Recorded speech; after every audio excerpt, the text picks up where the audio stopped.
1 Samuel chapter 24.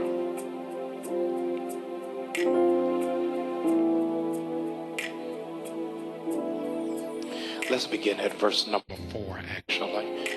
1 Samuel chapter 24, verse number 4.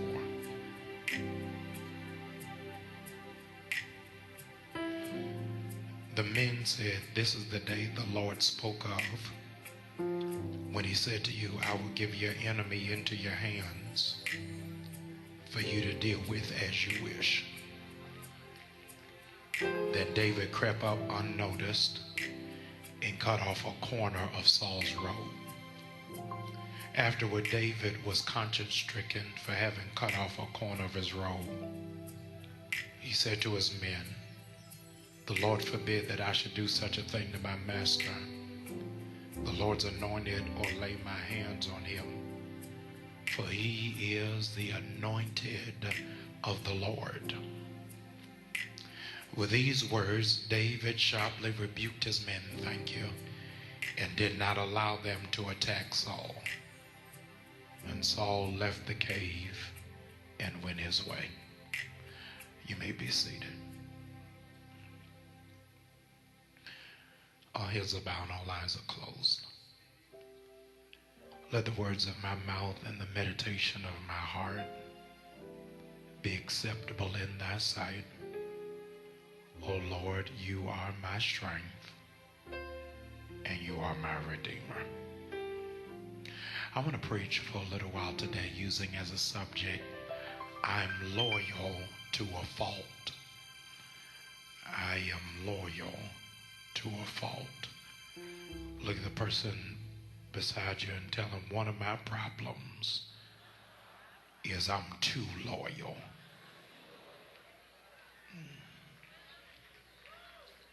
Loyal to a fault. A fact that warrants reflection is the stark contrast between Protestantism, which we are a part of, and Catholicism, from which we come out of. It is interesting to note as an asterisk in history that the Catholic Church in 2,000 years has just split 3 times, while Protestantism has split more times than slices of Wonder Bread. Up until the late 1960s, the entire liturgy and order of worship in the Catholic Church was in Latin, from the song to the sermon. To that end, people were not going to the Catholic Church for information or for inspiration. They were going out of connection. They couldn't have been going for information because 98% of the congregants didn't speak Latin. In the last 10 years, over 1,200 pedophile cases have settled out of court. And yet, the Catholic Church marches on as one of the great superpowers that is not a governmental agency. Ladies and gentlemen, conversely, if a Protestant pastor has a whiff of an impropriety with an adult, the church will split. The critical question or thought that I want to raise is probably because we are more obligated to somebody we call father than somebody we call pastor. Loyalty usually begins with family. The Godfather told Michael Corleone, never go against the family. And all of us have been raised in some way or another to safeguard our family, even if it's dysfunctional. While you were still growing up, your mother could beat you until you were black and blue. Cry, snot coming down your nose, But when you go back outside and somebody said something about your mother after she just beat you, you're willing to fight for her because you have loyalty. You have siblings who are trifling, and more times than not, you don't even speak to them, but you won't allow other people to talk about what their issues are. I have a mother in this sanctuary, nameless and faceless, who has a son who repeatedly goes back in and out of the penal system. She'll give up all that she works for just to ride a bus for hours to go see him, knowing he's guilty, knowing that he is in fact in a place of systemic abuse within himself in self-defeating behavior. But she will continuously take the collect calls, put money in his commissary, buy him things when he's a grown man, because there's a loyalty to family. Somebody in the room who has a sibling, a brother, a child who is strung out in addiction. They have stolen from you. You can't leave stuff out in the house. But yet you find yourself aiding and abetting the addiction, giving them money when you know where it's going. Loyalty even when it's costing them their health, their sanity, and their mind. You've got loyalty in a place of unhappiness when you know this is not what God has for you. When the joy of the Lord is your strength, but you're sorrowful and weak, and you think it says you're saved because you stay in it. Loyalty. That loyalty that begins with family seems to be a tributary into our friends. And the reality is most of our friends define our friendship not from fellowship. They define their friendship not from a good time, but you are my real friend when I can hold you accountable to dealing with my liabilities. What makes you my friend is you will cover up my mess, lie to protect me, and act like the scandal does not exist. What makes you a real friend is to never put in my face the thing I don't want to deal with because you know I'm uncomfortable with it. But to say that I'm your real friend, we just laugh and eat as if the problem is not taking place right before our very eyes. What makes you a loyal friend? Baltimore, the headquarters for Stop Snitching. If you are my real friend, you're not going to tell me about me, and you're not going to tell on me. Where is my loyalty when loyalty becomes a liability?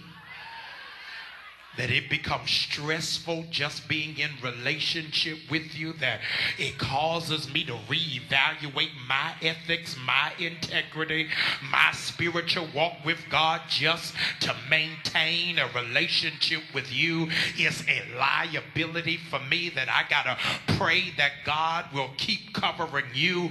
And because I gotta keep covering, praying you in covering, I forget I need covering too.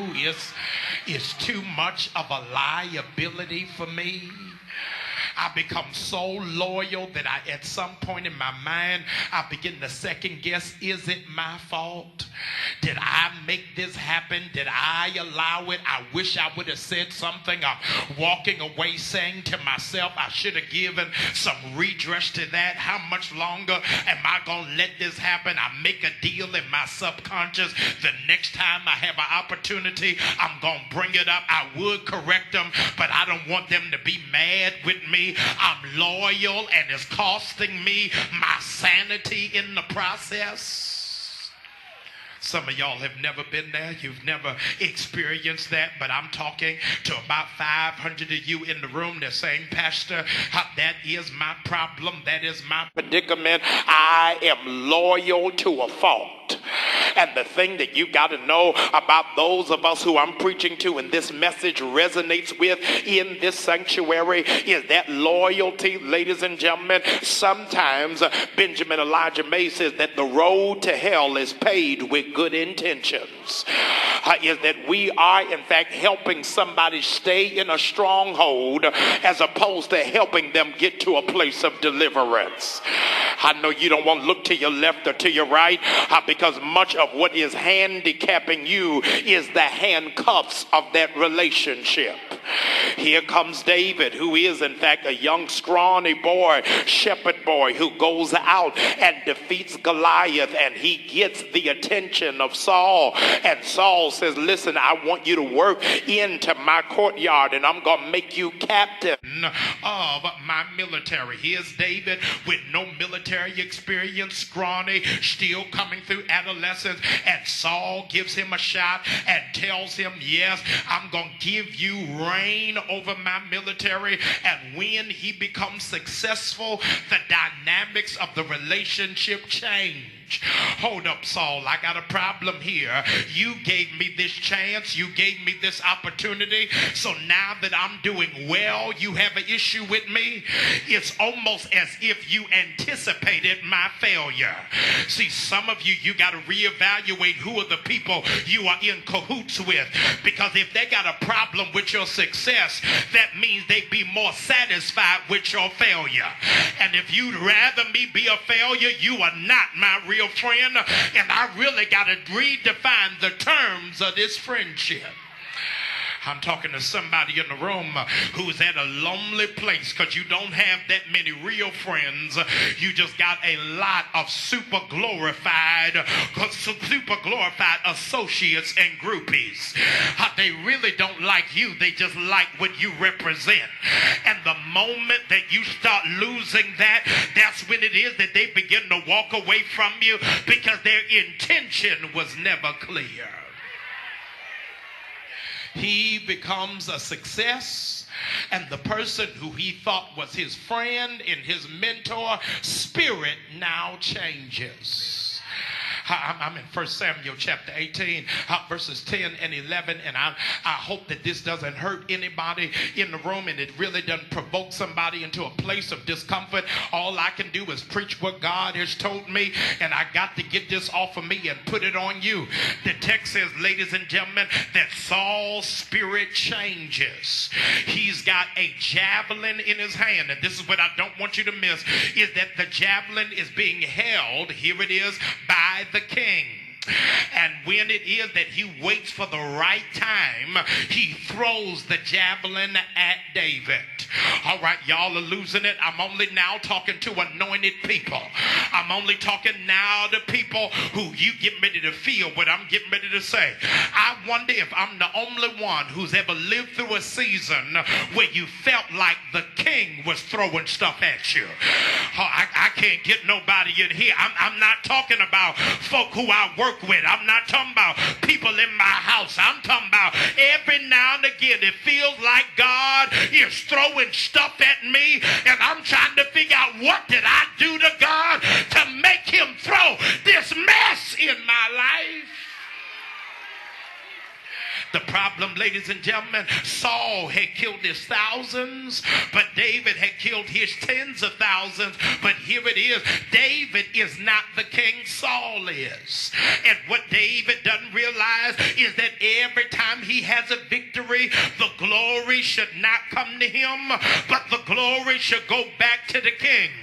So the king had to throw some stuff at him to let him know you are not all of that. That the same way that I made you, I can bring you down the side. And some of y'all, I'm tired of begging you to give God the glory. But God said with all of that stuff you have accomplished, please don't think that it's about you. Don't make me throw some stuff at you and make you lose some of your stuff just so you know I'm the king. Be seated, please. David, ladies and gentlemen, is minding his business. I'm in 1 Samuel chapter 18, minding his business, and the king has issue with him and throws stuff at him. I want to offer this for your intellectual consideration.